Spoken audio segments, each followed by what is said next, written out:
Bonjour à tous, c'est Zimbabwe. Aujourd'hui, sortez vos cahiers, on se retrouve pour le 2 juillet. 37e épisode du jour à retenir. C'est beaucoup, beaucoup, beaucoup. Et aujourd'hui, on va voir quelque chose qui a beaucoup, c'est Pierre Cardin. Parce que oui, il a beaucoup d'années. Il a 97 ans. Vous vous rendez compte de ça? Et vous vous rendez compte d'à quel point ça mérite le respect d'avoir 97 ans?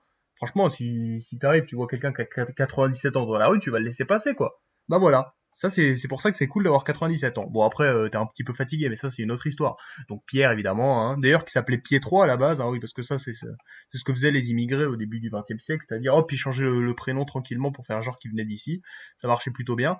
Donc bref, voilà, hein, un homme de qualité qui a lancé la mode futuriste dans les années 60. Hein, donc, en fait, à l'époque, on allait dans l'espace, du coup, on se sentait futuriste et du coup, on mettait plein d'habits bizarres. Bon, après, ça a pas trop marché à la fin des années 60, mais pendant 10 ans, c'était plutôt à la mode, quoi. Bon, c'est ça change tout le temps. Et donc lui, il a créé plein de choses. Pierre Cardin, évidemment, une fortune estimée à 600 millions d'euros, un des Français les plus connus dans le monde. Il a même animé un défilé de mode dans le désert de Gobi, en Mongolie. Ça mérite quand même le respect, rien que ça. Il a eu la Légion d'honneur aussi. Donc un homme à respecter pour l'éternité. On t'aime, Pierre Cardin. Aujourd'hui, c'est aussi l'anniversaire de la réunification du Vietnam, et ça c'est beau de voir un pays qui se réunifie. Bon, ça a mis un peu de temps, il y a eu une petite guerre qui a fait pas mal de morts, hein, ouais, quand même, hein, c'est pas fou, hein, mais quand même il y a eu plein de monde, hein. Pourtant le Vietnam c'est quand même un endroit plutôt paumé, pourtant il y avait plein de gens qui venaient se battre.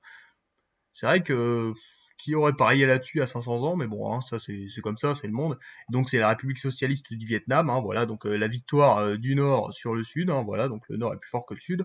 Est-ce que pour la Corée ce sera pareil? Est-ce que le Nord va gagner sur le Sud? Ben on verra. Bon, en tout cas, donc c'est la réunification d'un pays, voilà, donc bon, le problème c'est que c'est pas trop démocratique le Vietnam, hein, étant donné que c'est un État communiste à parti unique, hein, c'est des choses qui arrivent ça.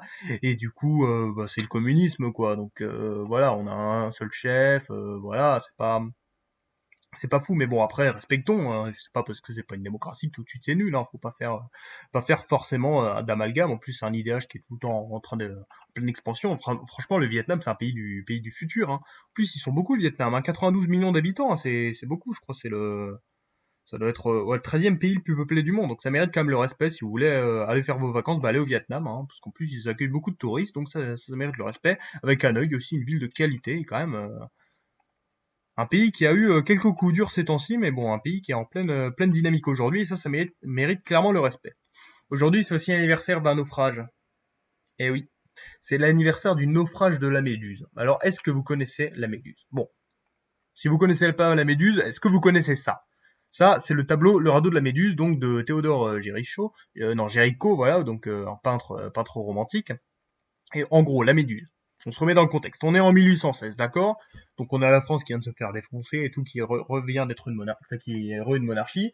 Et du coup, en fait, Louis XVIII, bon, il y avait un bateau, et il a décidé de changer le capitaine. Et il a enlevé un capitaine bonapartiste pour en mettre un royaliste. Le problème, c'est que le capitaine royaliste, la dernière fois qui faisait du bateau, c'est quand il y avait la monarchie en France. Donc il y a plus de 25 ans. Du coup, le mec était pas trop frais, quoi. Et donc à cause de ça, bah et en plus comme il était pas aimé par les bonapartistes, bah du coup il y a eu une grosse querelle et tout. Et au final, le bateau s'est crashé. Donc voilà, c'était Hugues Duroy de Chaumareix. Donc le mec a eu une vie de merde. En plus à la fin, son fils s'est suicidé et tout. Bon, coup dur. Et donc le radeau, enfin le bateau de la Méduse, il s'est échoué, la frégate, voilà. Donc il y a eu plus d'une centaine de morts. Et les survivants ont fait un radeau, donc voilà, un radeau. Et donc il y a eu ce tableau de Géricault, en fait, qui représente bien la situation, quoi. En fait, c'est genre toute la décadence, parce qu'on a des mecs qui buvaient, enfin, qui buvaient de l'alcool et tout, et genre, c'était les hommes, quoi, qui arrivaient pas à s'entendre, tout ça pour des dissensions politiques. Et ça a été un gros coup dur pour la monarchie aussi, parce que ça montrait que, voilà, le monarchiste, il gérait pas trop, et qu'au lieu de prendre des gens pour leur opinion politique, faudrait plus prendre les gens pour, bah, leur talent. Et ça, c'est quelque chose qu'il faut retenir, d'accord? Donc voici les trois choses à retenir pour aujourd'hui. On a l'anniversaire de Pierre Cardin, on a la réunification du Vietnam, et on a eh ben, la frégate, le radeau de la Méduse qui s'échoue. C'était Zimbabwe. Merci d'avoir regardé, sincèrement. Abonnez-vous, mettez des j'aime, tout ça. Bisous.